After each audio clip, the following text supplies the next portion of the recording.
Good morning, everybody, and welcome to the 34th Learn with Lorna. I'm just going to wait a second for people to join us before I start talking.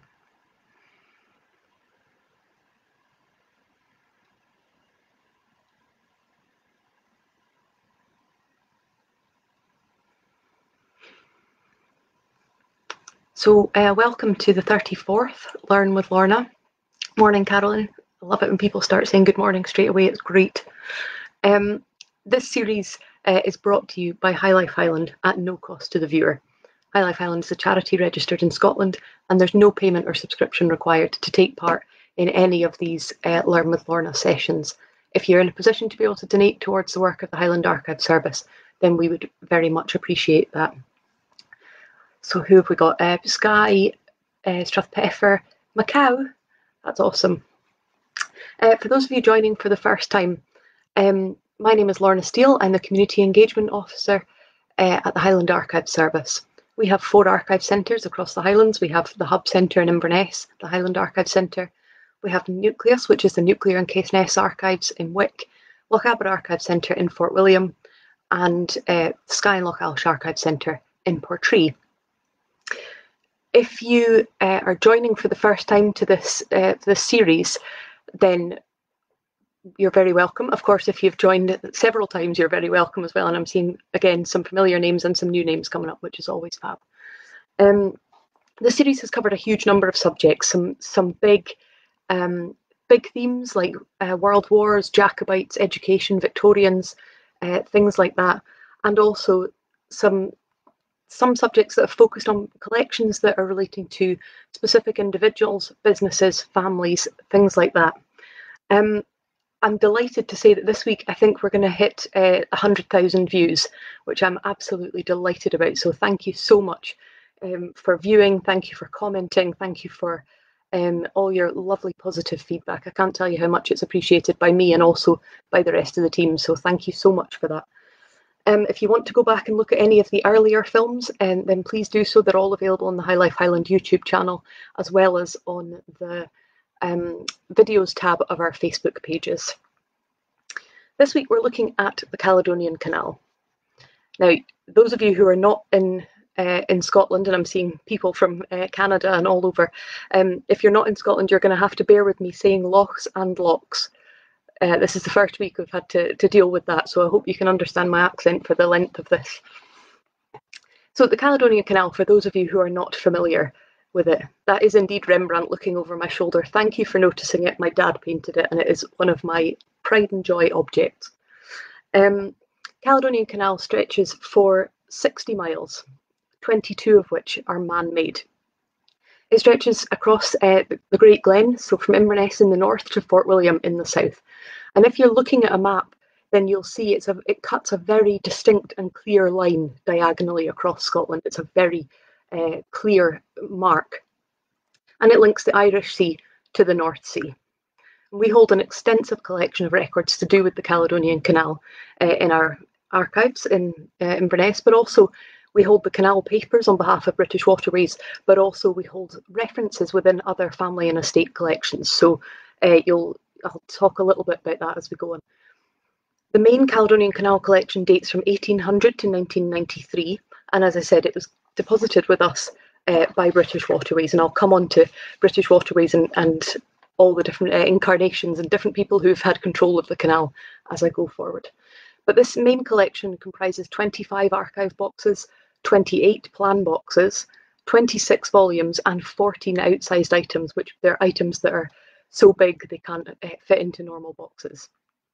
And it includes all sorts of things. So there are legal and constitutional papers, there are financial records, there are staffing records, information to do with the navigation of the canal, the engineering, how locks were constructed, things like that, plans and drawings, all sorts of different things to do with the story of this huge piece of engineering work. And as I said, references can be found within the county council records, within family and estate papers, because of course as the canal went through, there's been land purchased from landowners. The county councils have to be involved in those discussions. So you can find references in different places, but mostly we're going to be talking about the history of the canal itself and the records in the main Caledonian Canal collection. So the Act of Parliament which authorised the construction of the canal was in 1803, but the idea of putting a canal through had been around much longer, and there were several reasons for that. One is that it was a time where it was very dangerous for shipping to go. If they couldn't cut across the country as they can now, they would have had to go up round the north coast of Scotland, through the Pentland Firth and round Cape Wrath, and it was a dangerous journey. So that was one reason. They were looking for a safe route for shipping to travel. The obvious route was the one they chose because it follows the line of the Great Glen Fault, which incidentally is the most prominent fault in the British Isles. And so there was already that obvious line across the country. The other reason was that there were 38 miles of lochs, natural lochs, already following that line, which could easily be joined up. So there's Loch Dochfor, Loch Ness, Loch Oich and Loch Lochy, which could be joined by man-made sections. The other reason, which is very interesting, that the canal was constructed was that there was a huge amount of concern about the large number of people who were emigrating from the Highlands, leaving the Highlands to go to Australia, America, all sorts of places. This was, of course, loosely around the time of the Highland clearances and at the time that people were either voluntarily or not leaving the Highlands. And so there was a belief that if the canal was constructed, this would provide work, employment, income to keep people in the area. And of course, it would have the added benefit of connecting the Highlands to the kind of centres of commerce and industry in the central belt of Scotland. So a lot of reasons that it was felt that this was needed. So the route was first surveyed in 1773 by none other than James Watt, and he's just the first of some big names associated with the Caledonian Canal. James Watt, of course, famous Scottish engineer who, of course, created steam engines and so on. And if I have got that slightly wrong, you'll forgive me.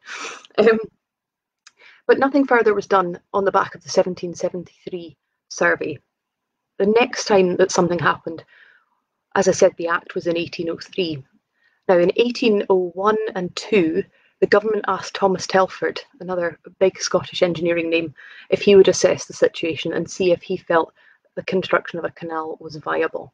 And so, as I say, 1801 to 1802, he did that survey to look at the Caledonian Canal potential. And in his report, he concluded again about the impact that the clearances and emigration had had, and concluded that the construction of bridges and roads and waterways would have the joint benefit of revitalising industry in the Highlands and also creating employment, which, as I say, was one of the big driving forces behind the construction of the canal. He estimated in true construction style that it would take 7 years and that it would cost about £350,000 to £474,000, which is around about 15 to 20 million in today's money. 1803, as I said, the Act of Parliament was passed, which created a board of commissioners. The board would meet in London and they would write a report annually about the progress of the construction, which would be delivered to Parliament. Thomas Telford was made the principal engineer of the project, and William Jessup was made the consulting engineer. There were also 2 resident engineers in the Highlands who took control of separate sections. So Matthew Davidson took the north end from Clachnahary to Loch Ness, and then John Telford, who was no relation to Thomas Telford, took the bottom half from Loch Lochy to Corpach, so towards the Fort William end.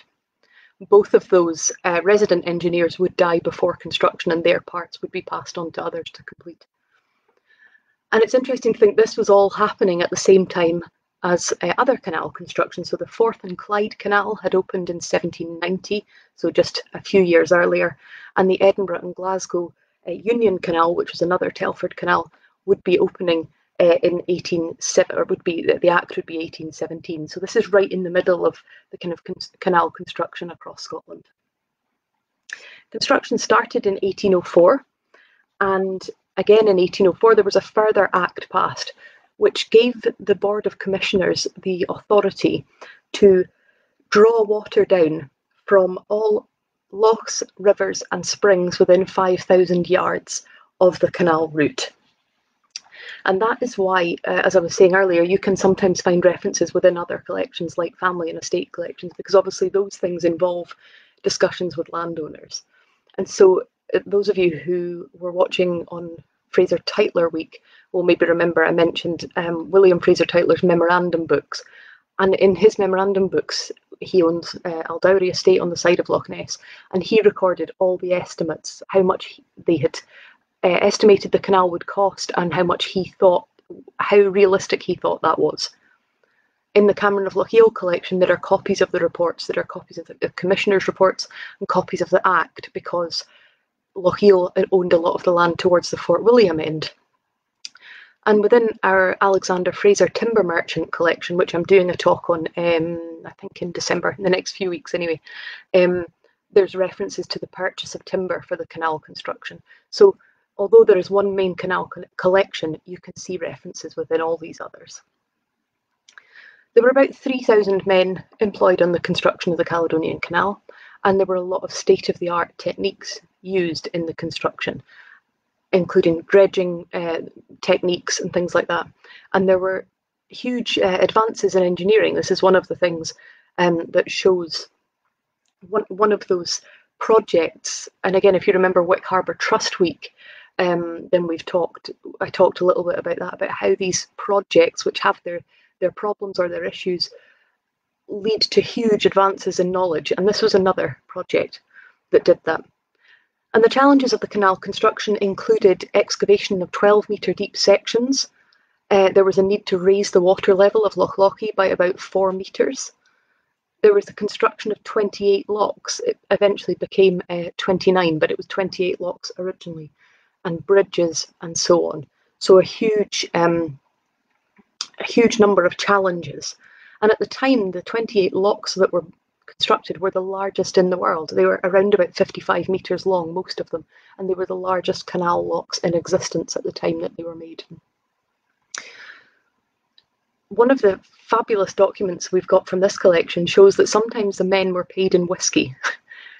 So normally, of course, they weren't, but there's one document that I'll just read to you. It was dated from Clachanahary on the 9th of November 1811, and it shows the Board of Commissioners paying Donald Mackintosh £1 6 shillings and 8 for 5 pints of whiskey given to the men who were working out at the water ditch and on the sea lock at night.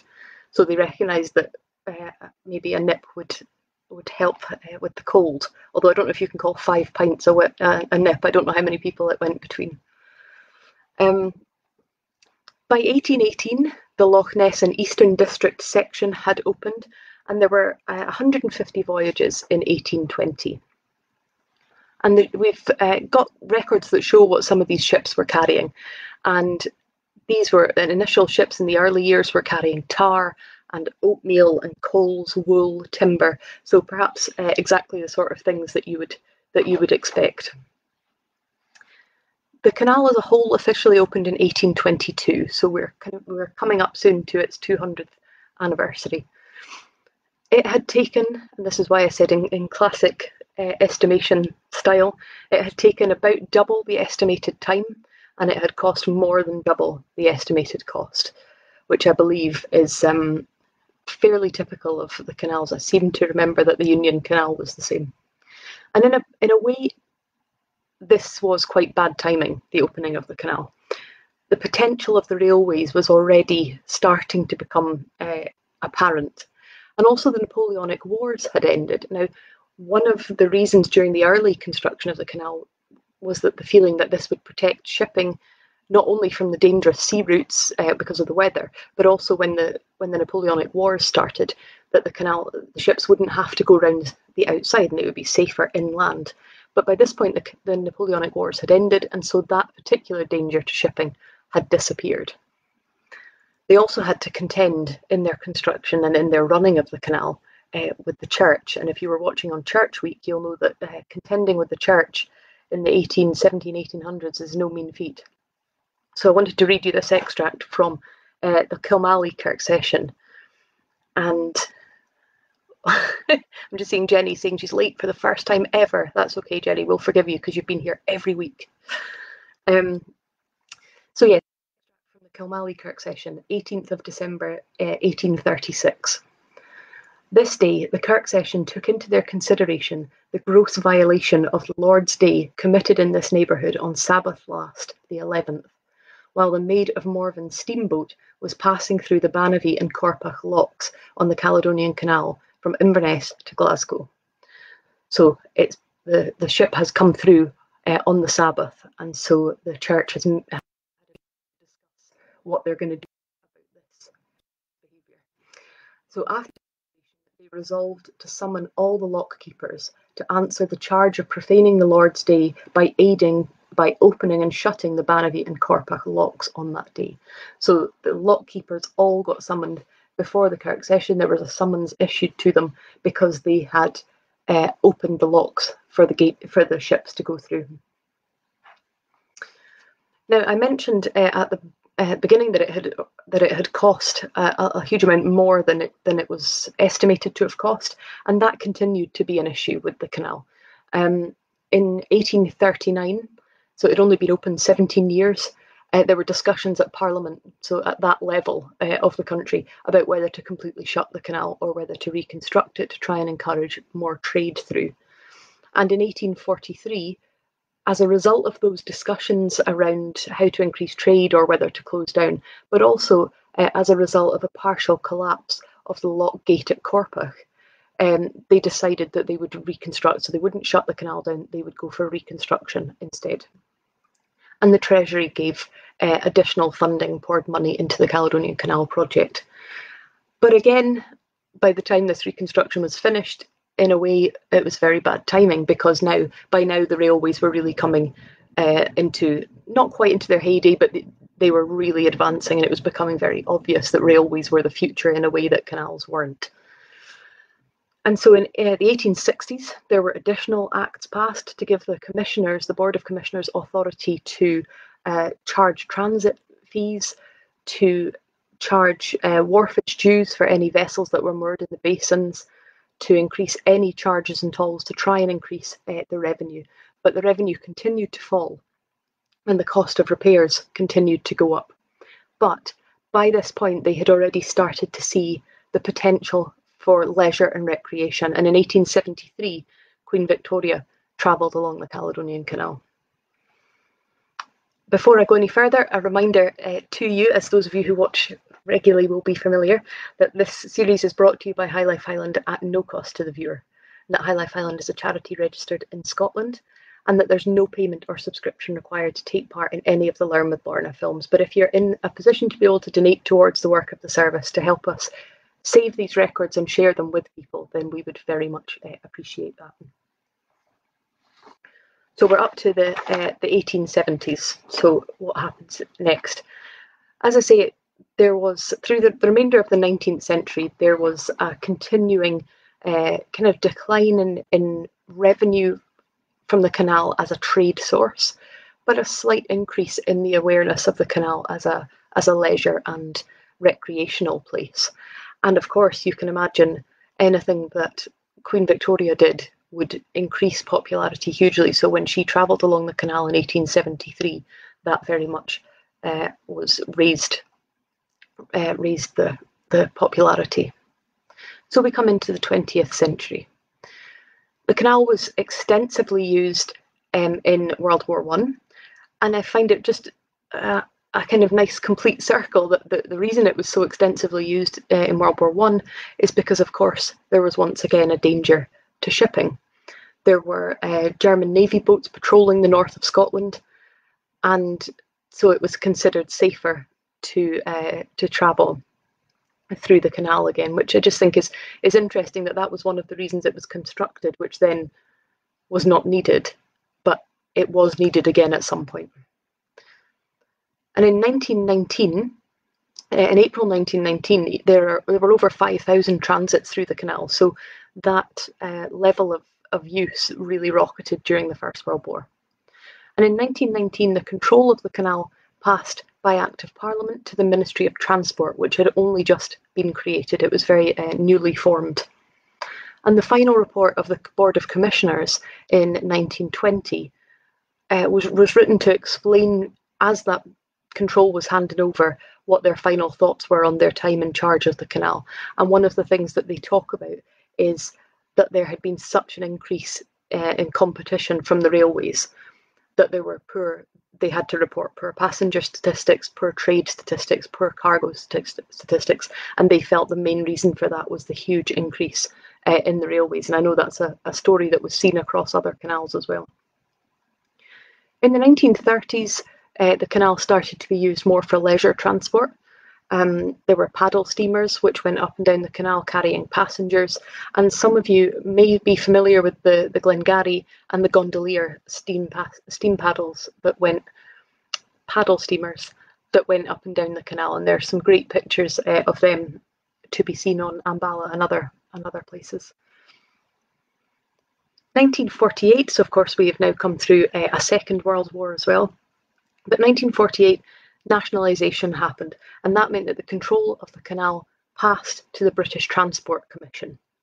And by this point the canal had it's gone through its huge trade vision at the beginning, and then it's gone through leisure crafts and so on.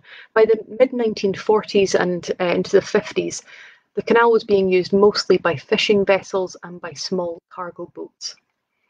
But one of the problems that had become a big problem by this point, in a world that was becoming increasingly mechanised and more things were becoming mechanical and not hand done, one of the problems was that all of the locks on the canal were hand operated. And this was something that was becoming a barrier for people using it because it was so time consuming. People were frustrated with it. And so in the 1960s, the majority of the locks became mechanised. All of them are now, but in the 60s, many of them became mechanised. I'm just seeing David's comment there. Yes, it increased the use of the canal. But yes, absolutely, war had interesting that it had a positive impact for the canal, but a negative impact for pretty much everything else, indeed. So also in the 1960s, as well as the canal becoming much more mechanised, the lock gates becoming mechanised, the newly formed British Waterways Board took over the management of the canals. In the 1990s and the 2000s, so we're now into very recent memory, the 1990s and the 2000s, there was again an extensive restoration programme. And ever since then, the canal has been a really popular destination for boating, walking, cycling. And I'm sure any of you who have been there will know it is the most glorious scenery at every part of the canal. You're travelling through mountains and lochs and absolutely stunning scenery. And in 2012, the British Waterways Board transferred control of the canals in England and Wales to the Canal and River Trust. But in Scotland, the British Waterways Board continues to operate. It operates as a public body, but it operates under the name of Scottish Canals. So that's the name that you'll see in connection to the Caledonian and other canals now. And they still have the control of the running, the development, the operation of the canal. And they obviously are concerned with the day-to-day running and management of it, but also of what the vision for the canal going forward will be. And they're very much focused on encouraging the use of the canal and the enjoyment of the canal. And we all know, goodness knows, through the various lockdowns we've had, we all know the benefit of being outside and in the air.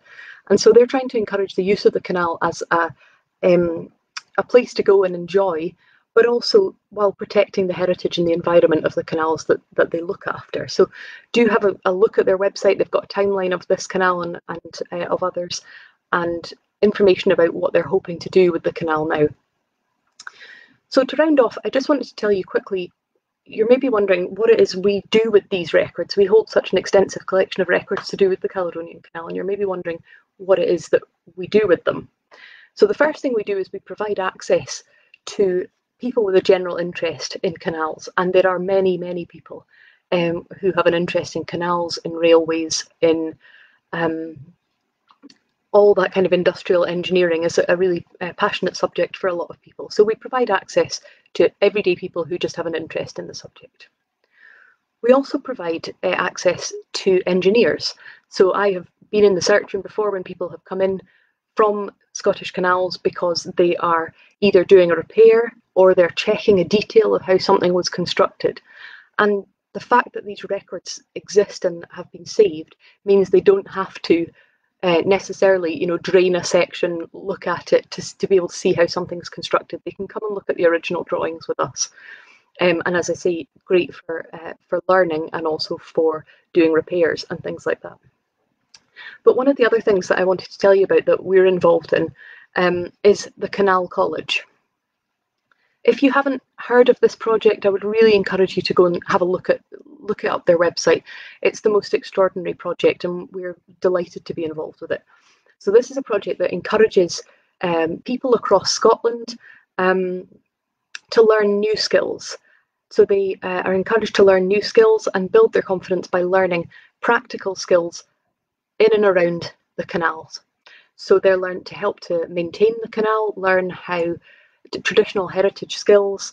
They work towards increasing their CVs or improving their CVs, working as a group to create a project. And we work with them because the groups often come into us to learn about the collections that we hold and how we preserve the collections and what we do with them. It's a great project, so please do have a look at their website if you're able to do so. Thank you, Jenny, for saying that you feel like you learn more than you would at university. I can't tell you how much I appreciate these comments. But yes, I will also agree with Graham and say do have a look at the UHI because they also have fantastic information online. So I hope that's been an interesting rundown of our Caledonian Canal collections. I'm trying to run through 300 to 200 years of history at high speed. So I hope that gives you an insight into the canal and the impact that it's had on the area. Next week, if you're able to join me, I'm looking at some records relating to small island communities. So obviously we have lots of small island communities all around the Highlands, and so I'll be pulling documents from all 4 of our offices to have a look at some of the island communities that exist around the Highlands. So I hope you can join me for that. But just to say again, thank you so much. Thank you for your comments. Thank you for joining me. Thank you for getting us to 100,000 views. I can't tell you how excited I am about that. And a reminder as I round off that this series is brought to you by High Life Highland at no cost to the viewer. That High Life Highland is a charity registered in Scotland and that there's no payment or subscription required to take part in these events. But if you're able to donate towards our work, there's a link in this Facebook page and we would very much appreciate that. Thank you. We'll see you next week.